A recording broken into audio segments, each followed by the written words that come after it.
Sejam bem-vindos à nossa aula. Estamos iniciando mais uma aula de matemática. Hoje nós iremos falar sobre estatística, especificamente os termos de uma pesquisa estatística. Conteúdo destinado ao terceiro ano do ensino médio e o professor Léo Garcia. Vem comigo, porque a aula está começando agora. Vamos começar pelos termos de uma pesquisa estatística e antes de falarmos desses termos, vamos definir o que é a estatística, né? A estatística ela é uma ciência que fornece meios e aplicativos para que dados possam ser coletados, organizados, resumidos, analisados, a fim de apresentar resultados conclusivos sobre determinada pesquisa. Então, essa é a definição de estatística, aonde vão ser coletados dados, vão ser organizados, vão ser estudados para chegar a uma conclusão. Aquele dado, aquelas informações, vai ser possível chegar a uma conclusão com aquelas informações. A partir dessa conclusão, toma-se algumas decisões.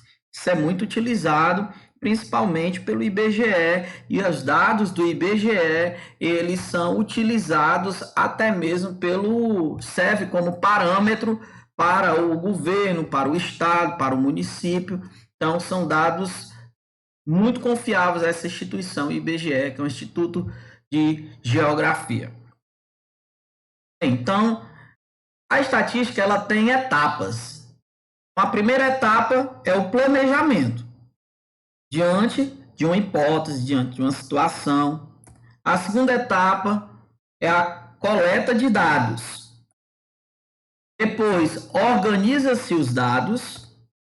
Depois desses dados organizados, nós vamos tentar sintetizar esses dados em tabelas, gráficos, infográficos. E depois de feito todo esse trabalho, agora quem vai fazer a pesquisa, quem está responsável pelo desenvolvimento dessa pesquisa vai estudar esses dados para chegar a uma conclusão. Bem, pessoal, nós vamos falar aqui de população, certo? Então, a população ela é o universo estatístico, é um conjunto de todos os elementos da investigação. Então, você vai considerar todos. E a amostra é uma parte do todo, certo? Nós estamos aqui com essa imagem. Temos aqui um grupo de pessoas e está sendo focado uma parte desse grupo, certo? Então, o grupo representa a população e a parte desse grupo representa a amostra. Por que é feito isso? Gente, porque em um grupo muito grande, não dá para se fazer uma pesquisa com todos os indivíduos daquele grupo. Então, por exemplo, a população de São Paulo, a população do estado do Ceará, a população do Brasil. Não dá para você fazer uma pesquisa com todas as pessoas que fazem parte desse grupo, com todos os brasileiros, com todos os são paulinos, com todas as pessoas que moram em São Paulo, digo melhor, né? Todas as pessoas que moram em São Paulo, com todos os cearenses. Não dá para fazer essa pesquisa, tá bom? Então a gente escolhe uma parte desse grupo e estuda e faz a pesquisa com essa parte. Então essa parte desse grupo, geralmente quando a pesquisa vai sair, ela vai dizer uma pesquisa com tantas pessoas. Então, diante daquele, aí vem a porcentagem mediante ao grupo, ao número daquele grupo que foi pesquisado, que foi estudado. Aí nós chamamos de amostra, tá bom? Outro ponto é o indivíduo ou objeto. O indivíduo, pessoal, porque a pesquisa ela pode fazer referência a uma pessoa ou a um dado coletado. O indivíduo é a pessoa, o objeto na realidade, o dado, né? Então, é o que nós podemos mostrar que o objeto é o elemento da amostra, tá bom? Então, vamos ver aqui esse exemplo, que aqui nós temos várias pessoas que simbolizam a população. uma parte da pessoa de azul, das pessoas que simboliza a amostra, e o único indivíduo aqui, ó, que é uma única pessoa que é o indivíduo, tá certo? Uma parte da amostra. Outro termo da pesquisa estatística é a variável. São valores que podem ser determinadas, características que podem ser. Então, esses valores eles possuem determinadas características que podem ser qualitativas ou quantitativas.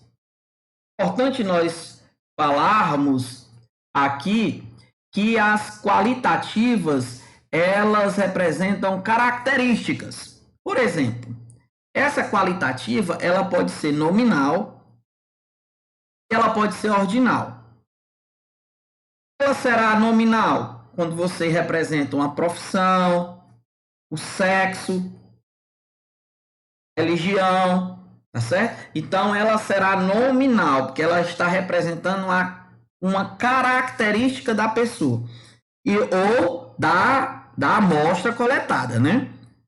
Onde é que ela vai ser ordinal? É um exemplo de ordinal: a escolaridade, o estágio da doença, a classe social. Por que ela é ordinal? Porque ela pode ser ordenada, seja em ordem do menor para o maior, que é a crescente, ou do maior para o menor, que é a decrescente. Por exemplo, a escolaridade pode ser fundamental, médio, superior.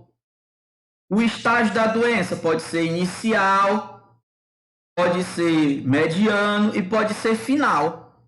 A classe social pode ser A, B, C. Então, como ela pode ser ordenada, então ela vai ser uma variável qualitativa ordinal. Sempre as qualitativas em referência às características. As quantitativas são referentes a valores, a números. Elas podem ser discreta ou contínua. Não é discreta, essa pessoa quer dizer indiscreta, né? Mas é discreta ou contínua, tá bom, gente? Então, assim, a discreta, nós temos exemplo, números de filhos, número de acessos, plataforma, por exemplo, número de alunos que acessam a plataforma, Google Classroom, certo? Então, as quantitativas, elas dizem respeito a valores, a números, a discreta, números inteiros. 1, 2, 3, 4, menos 1, menos 2, menos 3, tá certo? E a contínua? A contínua, altura, peso e salário. Por exemplo, a altura, 1,82 metros. O peso, 87,300 quilos ou quilogramas. O salário, 1.045. Então, geralmente, essa quantitativa contínua, ela vai estar expressa em um número decimal, que é um número com vírgula, certo? Mas, matematicamente falando, a gente diz que ela vai ser expressa nos reais. Tá bom, gente? Ainda sobre os termos da estatística, nós temos a frequência. A frequência é o número de ocorrências que cada variável pesquisa. Vejamos, a frequência ela pode ser absoluta, é o número de vezes que cada valor da variável é citado na pesquisa. E ela pode ser relativa, que é a razão entre o valor da frequência absoluta de cada variável e o total de dados da pesquisa. Pode ser apresentado na forma decimal, pode ser apresentado em uma fração, pode ser apresentado em uma porcentagem, certo? A razão quer dizer a divisão, uma fração. Toda fração indica uma divisão. Nós vamos ver detalhadamente cada uma dessas. Bem, pessoal, agora nós vamos ver aqui alguns exemplos para nós tentarmos compreender a frequência das tabelas, a tabela de frequência. Por exemplo, nós temos um grupo de turistas onde esses turistas eles são brasileiros, espanhóis e argentinos. Então, aqui nós temos um grupo de 10. 1, 2, 3, 4, 5, 6, 7, 8, 9, 10. Grupo de 10 turistas. Nesse grupo de 10, nós podemos dizer que brasileiros, nós temos 6 de 10. E na parte de cima da fração, que é o numerador, é a frequência, na realidade é o valor, o número de brasileiros. E embaixo é o total de turistas. Então, essa fração está representando a frequência relativa. Ela pode ser expressa, se você quiser simplificar, 6 e 10 por 2 vai dar 3 quintos. E aí, você dividindo, vai dar 0,6 ou 60%. O ideal, para não dificultar muito a sua vida, é quando você chegar aqui na casa de 10, você já transforma logo no número decimal e, se quiser, também na porcentagem, certo? Da fração já dá para ir direto à porcentagem, se você tiver uma boa noção de porcentagem. Espanhola, nacionalidade espanhola. São 3 espanhóis num total de 10. Então, 3 décimos é a frequência relativa. Ou 0,3, que é a divisão de 3 por 10. E vai dar, na verdade, se você pegar 0,3 e multiplicar por 100, vai dar 30%. Argentino é 1/10, ou seja, só tem um argentino. Ou 0,1. Quando você divide 1 por 10, vai dar 0,1. Se você multiplicar 0,1 por 100, vai dar 10%. Então, a frequência relativa, ela pode ser expressa em forma de fração, em número decimal e em porcentagem, tá bom? Então, sempre lembrando que vai ser a frequência absoluta dividida pela total, tá bom? Pelo valor total, certo? Bem, aqui nós temos aqui uma frequência de nacionalidades. Nessa tabela aqui eu já estou representando a frequência absoluta. São 6 brasileiros, 3 espanhóis e um argentino, totalizando 10 turistas. E a frequência relativa, 6 de 10 dá 60%, 3 de 10 dá 30% e 1 de 10 dá 10%. E lembrando que o total aqui tem que fechar 100% na frequência relativa, tá bom? Bem, agora nós vamos ver aqui um outro exemplo, onde um grupo de alunos dos quais foram registrados a idade em anos, o peso em quilogramas e a altura em metros. Então, nós temos aqui a frequência, a tabela desses alunos, certo? Frequência de idades desses alunos. Aqui nós temos a idade, são alunos de 14, 15 e 16 anos. De 14 anos, nós temos 12 alunos, que é a frequência absoluta. 15 anos, nós temos 5 alunos. E de 16 anos, nós temos 3 alunos. Então, 12, 5 e 3 é a frequência absoluta. É a quantidade de alunos de acordo com aquela idade. Somando tudo, vai dar 20 alunos. A frequência relativa, então, vai ser 12 sobre 20. Nós temos aqui, certo? Pode ser também 5 sobre 20, os de 15 anos, e os 16 anos, 3 sobre 20. Quando você somar essas frações, tem que dar 1, né? Porque o total vai ser 1. Então, a fração está sendo dividida, uma parte por várias partes. Então, o total tem que ser 1, que representa 100%, né? A relativa, frequência relativa, se você dividir 12 por 60, você vai obter 60%. Se você, multiplicando por 100, lógico, né? Se você dividir 5 por 20, depois multiplicar por 100, você vai obter 20%. Se você dividir 3 por 20, depois multiplicar por 100, você vai obter 15%. Quando você somar todas essas porcentagens, tem que fechar 100%. Agora que nós temos, nesse grupo de alunos, nós vamos calcular aqui esse grupo de alunos, sempre lembrando que ele está dividido a idade deles em anos, o peso dele em quilogramas e a altura dele em metros. Então, como é que você obtém a amplitude total? Amplitude total, você vai pegar a maior altura, eu estou falando aqui de altura, tá bom, gente? Conta e subtrair da menor altura, tá certo? Então, o aluno mais alto tem 1,79, o mais baixo tem 1,62. Então, quando você subtrair 1,79 menos 1,62, você vai obter 0,17 metros. Então, 0,17 é a amplitude total em relação à altura, tá certo? Em relação à altura. A amplitude de cada intervalo. Porque, por exemplo, se você tem um grupo muito numeroso, certo? Com várias pessoas, então vai ficar inviável você especificar a altura de cada um. Então, o que, que você vai fazer? Você vai colocar esse em classe, ou o que nós podemos separar em pequenos grupos, digamos assim, certo? Que seria em intervalos, que aqui na estatística nós vamos chamar de classe.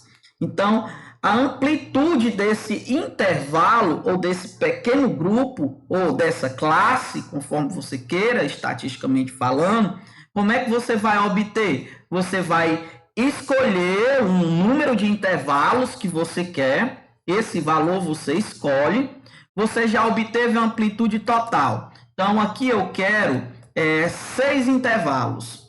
Então, veja que a minha amplitude total está sendo 0,17. 17 não é divisível por 6, não dá um número exato. Então, para facilitar a minha vida, eu vou pegar um número que depois do 17 seja mais próximo possível do 17, seja divisível por 6, no caso 18.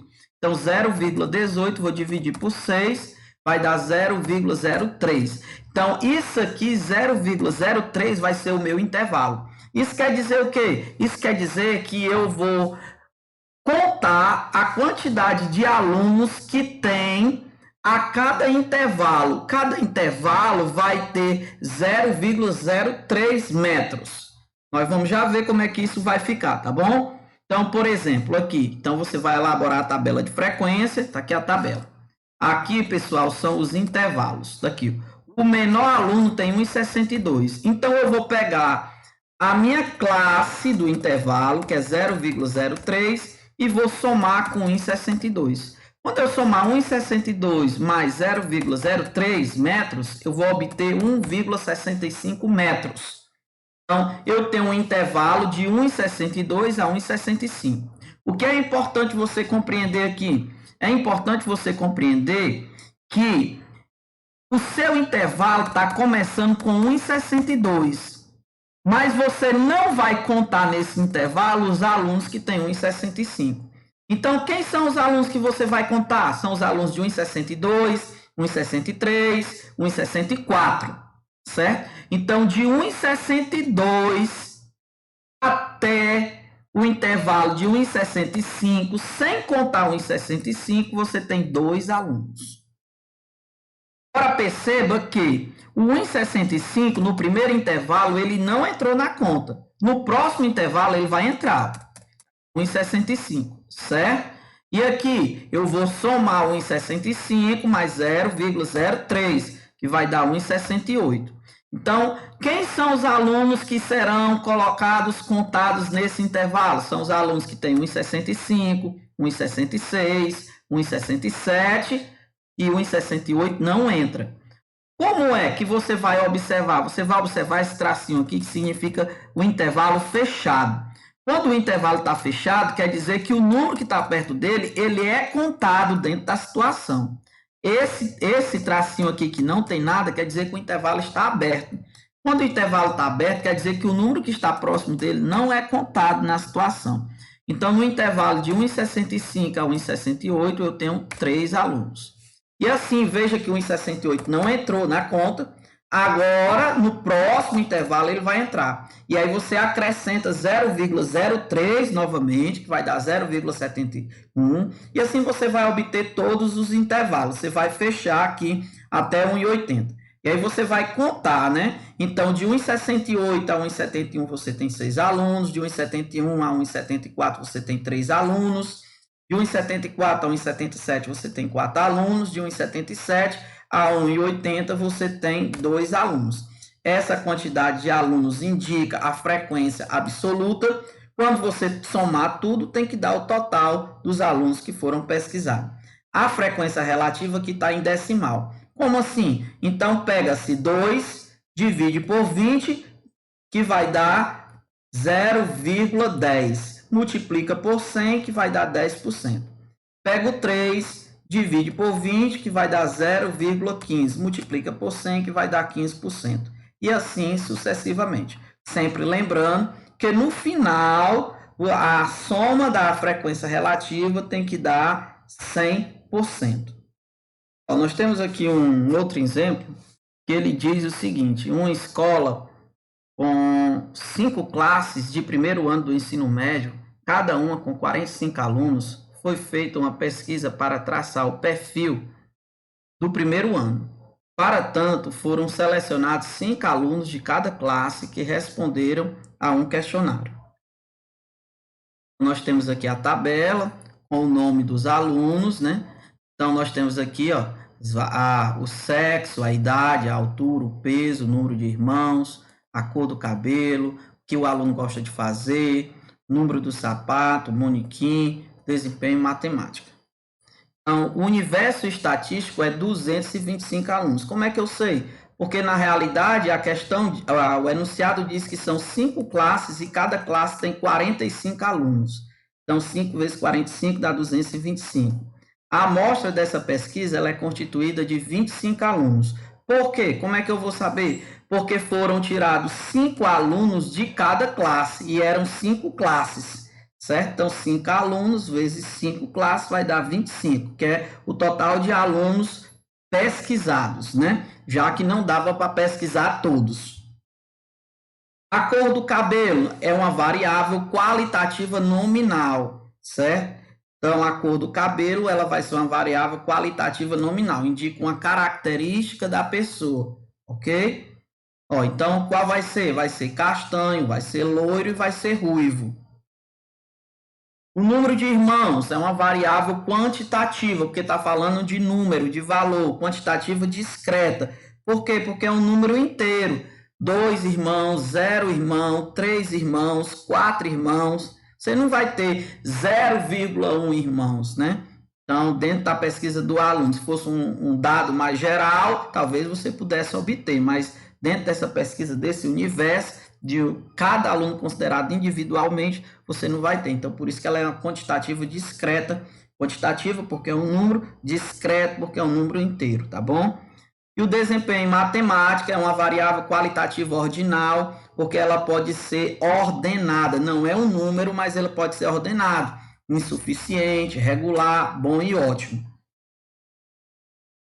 Ainda no mesmo exemplo, a altura do aluno é uma variável quantitativa contínua. Ela é quantitativa porque ela indica um valor e ela é contínua porque esse valor geralmente ele vai estar num número decimal, que a gente vai dizer que é um número real, certo?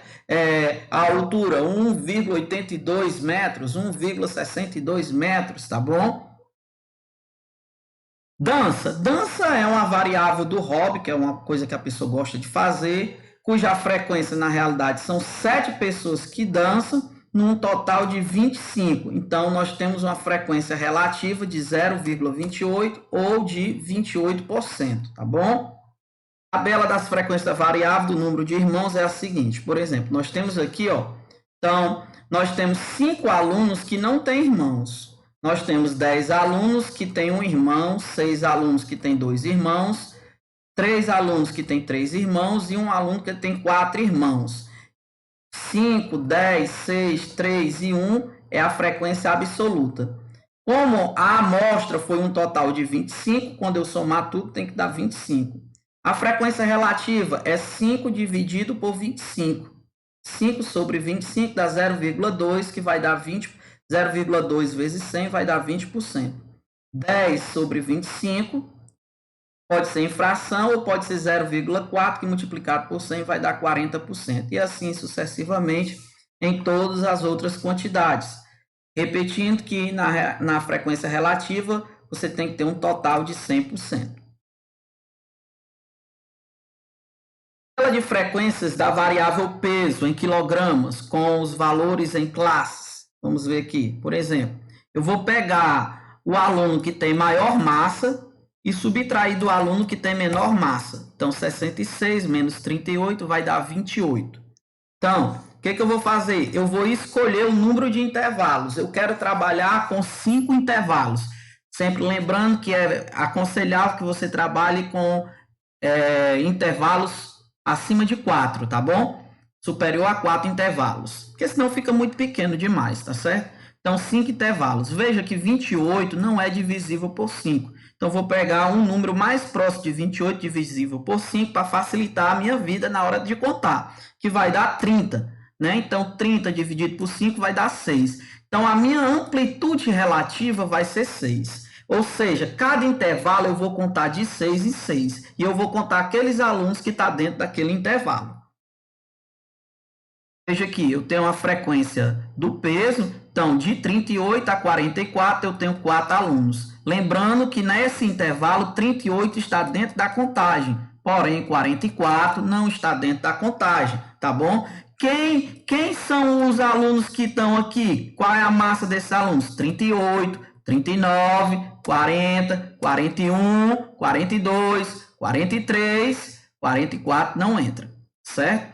Aí o 44 não entrou. No próximo intervalo ele vai entrar, vai começar por ele. Então vai ser 44 de 44 a 50. Então nós temos uma frequência de 3 alunos, de 50 a 56 tem uma frequência de 9 alunos, de 56 a 62 uma frequência de 3 alunos, de 62 a 68 eu tenho 6 alunos. Então, a frequência relativa, se você pegar 4, dividir por 25, multiplicar por 100, vai dar 16%. Se você pegar 3, dividir por 25, multiplicar por 100, vai dar 12%. E assim, sucessivamente, até fechar o 100%. Bem, pessoal, chegamos ao fim da aula e até uma próxima oportunidade, se Deus quiser e permitir.